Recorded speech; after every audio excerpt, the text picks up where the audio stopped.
क्षमा कीजिएगा माँ, आपका गरुड़ आपको दिया वचन पूरा नहीं कर पा।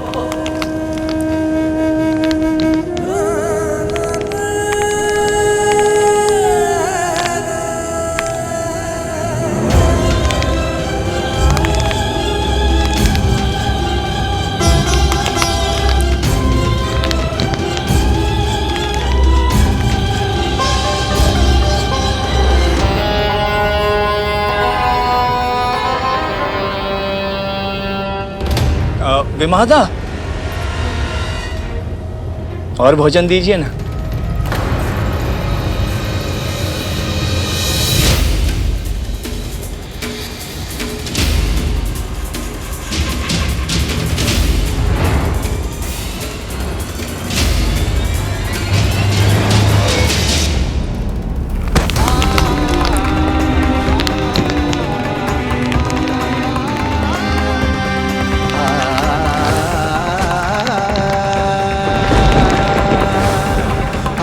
ये कैसी लीला है आपकी, इतनी अच्छी मंशा से कर्म करने के बाद भी इस निर्दोष बालक के साथ इतना बड़ा अत्याचार क्यों?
जिसे मातृ पितृ भक्ति का उदाहरण बनना हो, प्रभु विष्णु का परम भक्त कहलाना हो, जिसकी नियति में आकाश का इंद्र बनना हो, भला मैं उसके पंख कैसे छीन सकता हूं?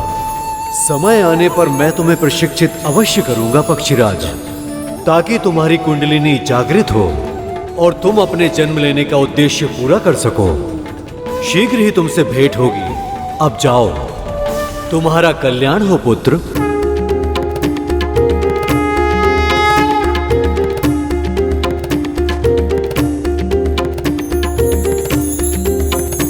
यशस्वी होगा।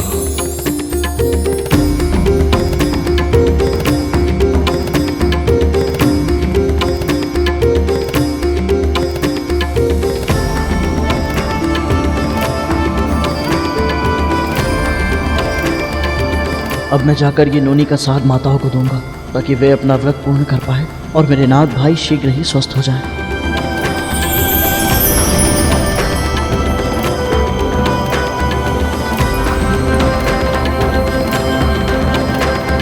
ओम नमो नारायणाय नमः। ओम नमो नारायणाय नमः। ओम नमो नारायणाय नमः। गुड़ को खतरों के निकट कर देती हूँ, ताकि चींटियां भी उसके निकट चली जाए। ओम नमो नारायणाय नमः। ओम नमो नारायणाय नमः।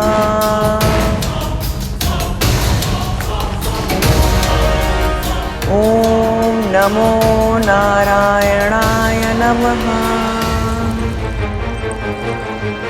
ओम नमो नारायणाय नमः। अब देख कतरू, तेरे नारायण भी तुझे इस हत्या के पाप से बचा नहीं पाएंगे।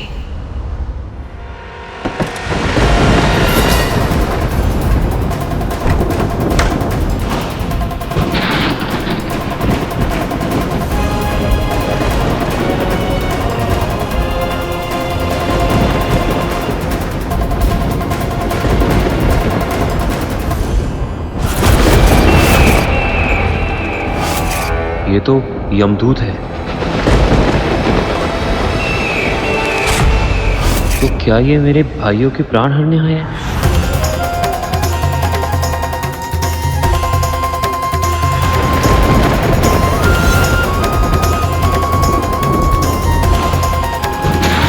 कालिया,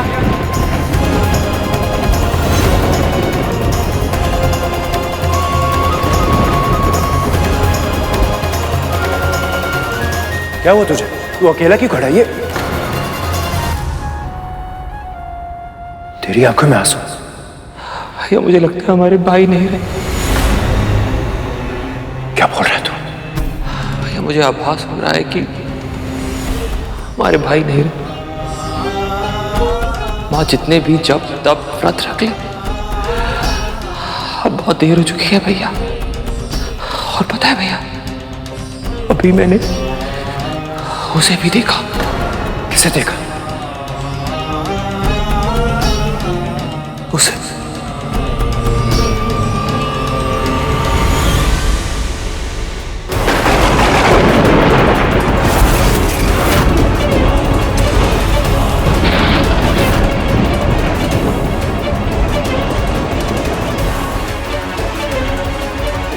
भैया, अक्षक भैया, भैया इतने क्षण बीत चुके हैं, हमारे भाइयों ने अपनी पलकें भी नहीं झपकाई है। कहीं ऐसा तो नहीं हमारे भाई? नहीं कालिया, कुछ नहीं हुआ है कालिया। मुझे विश्वास है, अभी समय है,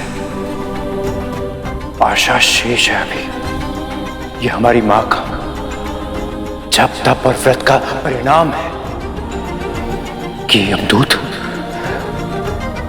महल के इतने निकट होते हुए भी महल के अंदर प्रवेश नहीं कर पाया। और यदि हमारी मां का व्रत सफल हुआ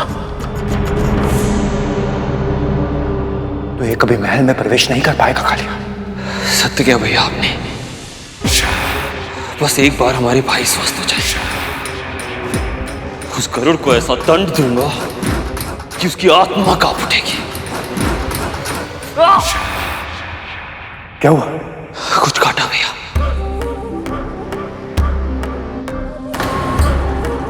लगता है किसी चींटी ने काटा है। नहीं कालिया, नहीं।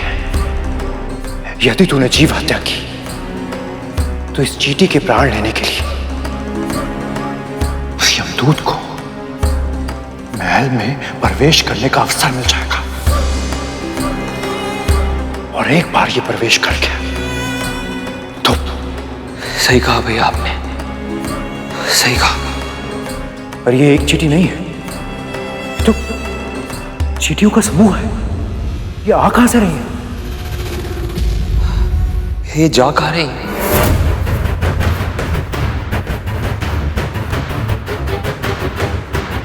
ओम नमो नारायणाय नमः। ओम नमो नारायणाय नमः। ओम नमो नारायणाय नमः। कद्रू दीदी का जाप समाप्त होने वाला होगा, मैं देख कर आती हूँ। माता कहाँ जा रहे हैं? और भोजन दीजिए ना।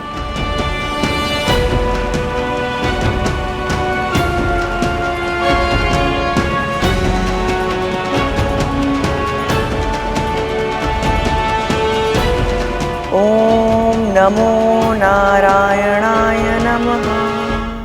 बस किसी भी तरह से कद्रू से जीव हत्या हो जाए और उसका ये जीवित पुत्रिका का व्रत टूट जाए।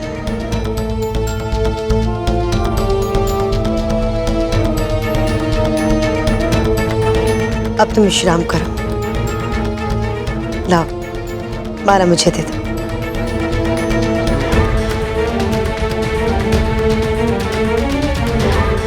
ये तो माँ के कक्ष की ओर जा रही है।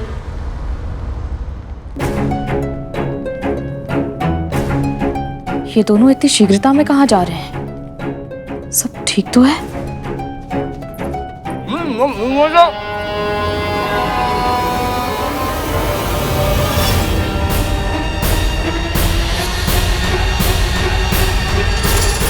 नहीं माँ, रुको।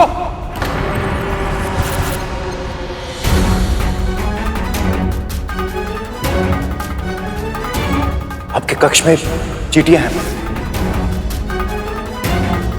झरोखे से सीधा आपकी चटाई के नीचे आई।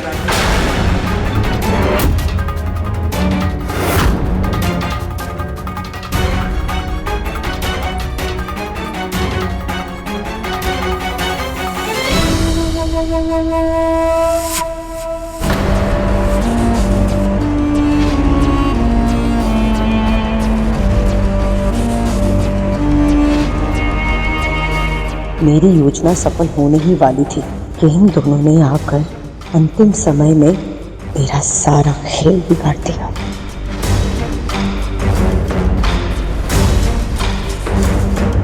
ये देखिए माँ,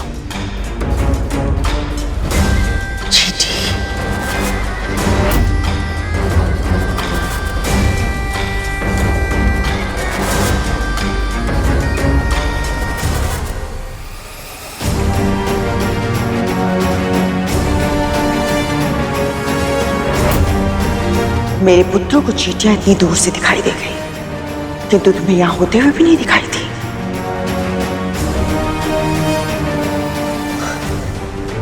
खतरू, तुम इतनी सुंदरता से माला जप रही थी, मैं बस तुम्हें देखती रह गई। समय इसके साथ है, क्योंकि इस समय से कुछ नहीं कह सकती मैं।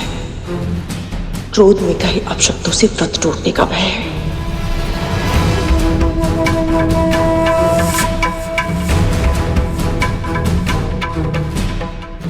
विंता, चींटियों को संभालते हुए इस कक्ष को स्वच्छ कर दो। समय अपने विरुद्ध हो तो हमें अपनी भावनाएं, मन की इच्छाएं मन में ही मारनी पड़ती है। अब मैं समझी कि ये सब विंता के लिए कितना कष्टप्रद होता होगा। और एक बार मेरे पुत्र स्वस्थ हो जाए, फिर मैं दीदी का भी ऋण चुकता करूंगी और करुण का भी।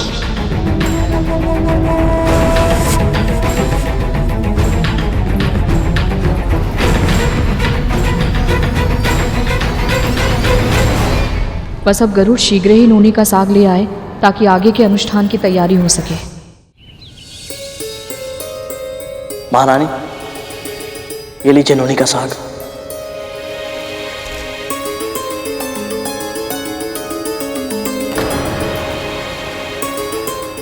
तू नोनी का साग ले आया, वो भी महर्षि अगस्त्य से? इतनी शीघ्र कैसे? हाँ गरुड़, इतना कठिन कार्य तूने इतनी आसानी से कैसे कर लिया? मैं तो केवल माध्यम हूं। सत्य तो यह है कि मेरे साथ दोनों माओं की व्रत की शक्ति है, इसीलिए सभी कार्य समय पर हो पा रहे हैं।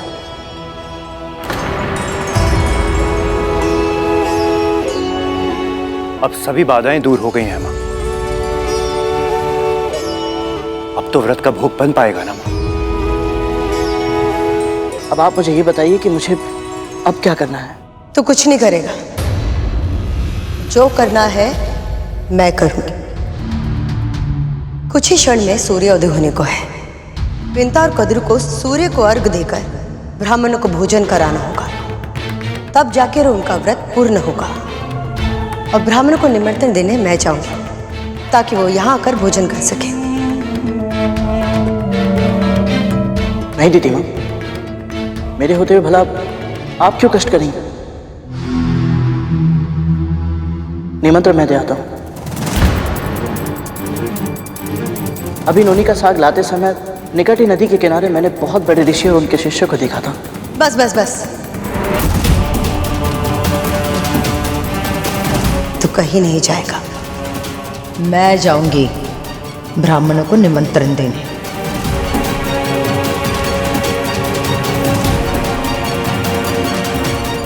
दीदी सही कह रही है गरुड़।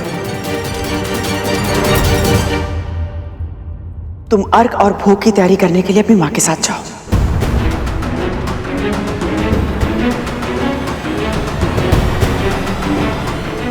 चल गरुड़।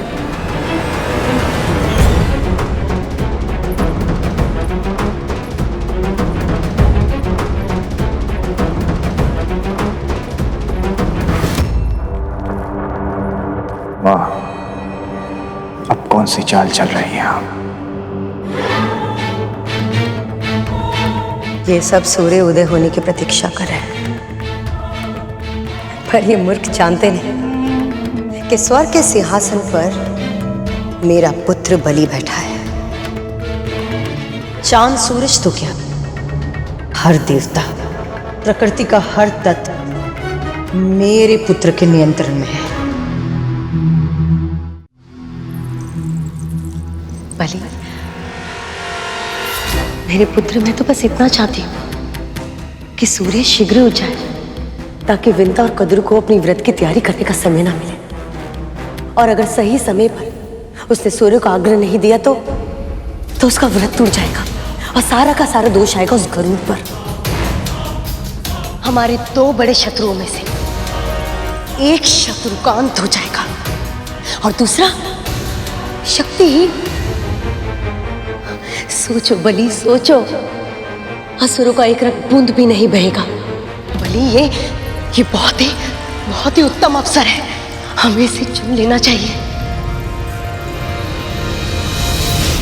क्योंकि मुझ में सामर्थ है, इसलिए सूर्य को विवश कर दूं। आप तो जानते हैं माँ, समय और सूर्य एक दूसरे के साथ जुड़े हुए हैं। दोनों की कार्य प्रणाली में तनिक सा हेर फेर भी समय और स्थान का संतुलन नष्ट कर देगा। यदि ऐसा हुआ मां, तो वर्तमान समस्याओं से कई गुना अधिक जटिल समस्याएं हमारे समक्ष उत्पन्न हो सकती हैं।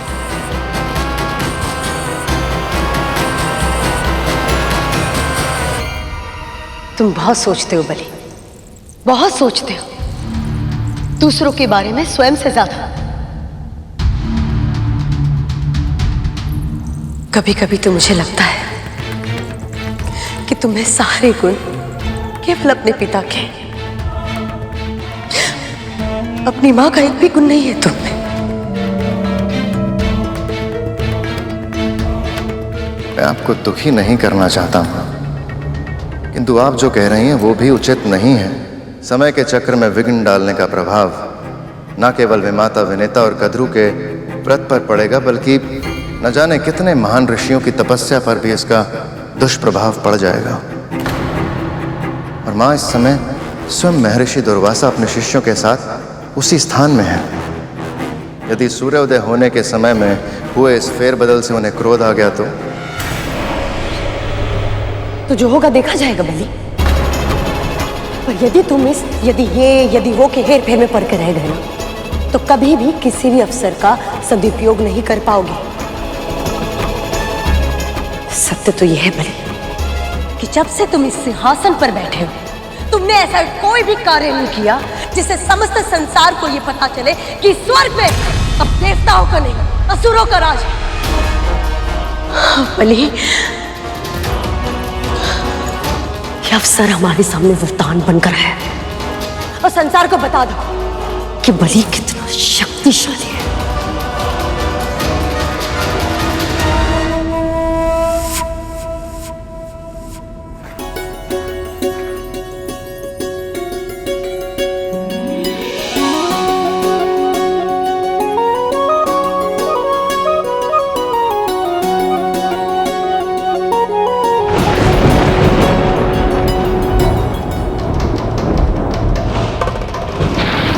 यमदूत यहाँ?